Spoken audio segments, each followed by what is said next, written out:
લેડીઝનો જ્યારે ફોન આવે કે મારે ટુ વ્હીલર શીખવું છે ત્યારે એમના ઘરેથી ઘણા લોકો એવું કહે છે, અને ખાસ કરીને જેન્ટ્સ, ક્યાં છોકરીના ફાધર હોય ક્યાં લેડીઝના હસબન્ડ હોય, તમે એવું શીખવાડી દેજો કે 7 દિવસમાં એમને ટ્રાફિકમાં બી આવડી જાય.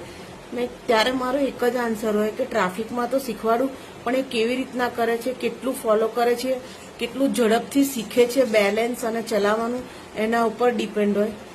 તો એમ કે ના ટ્રાફિકમાં શીખવાડી દેજો. ત્યારે મારે એમને કહેવું પડે છે કે એ જે વ્યક્તિ આવી છે શીખવા, એ કોઈની માં છે, કોઈની બેન છે, કોઈની પત્ની છે, કોઈની છોકરી છે. એટલે મારે એમની સેફટી પહેલા જોવાની હોય છે. ત્યાર પછી એને ટ્રાફિકમાં શીખવાડું કે ના શીખવાડું એ હું નક્કી કરીશ. કયા રોડ ઉપર લઈ જવું એ મારે નક્કી કરવાનું હોય છે. મને લાગશે તો જ હું એને ટ્રાફિકમાં લઈ જઈશ, નહીં તો 7 દિવસમાં બેઝિક ટ્રેનિંગ આપી અને હું એનું ટ્રેનિંગ પૂરી કરી દઈશ. Thank you.